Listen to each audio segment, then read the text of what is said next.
பணிக்கு அடிமாடா வாக்கப்பட்ட கோபுரமான உரிமையும் வாங்கிக்கிட்டேன்.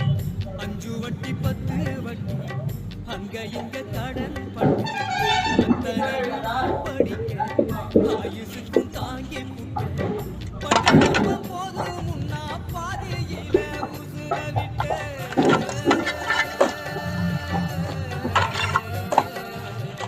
பட்ட துன்பம் போதும் முன்னா பாதையில உசுர விட்டேன். பட்டு தொட்டில் கட்டுற உனக்கு பச்சை மூங்கில் கட்ட விட்டேன்.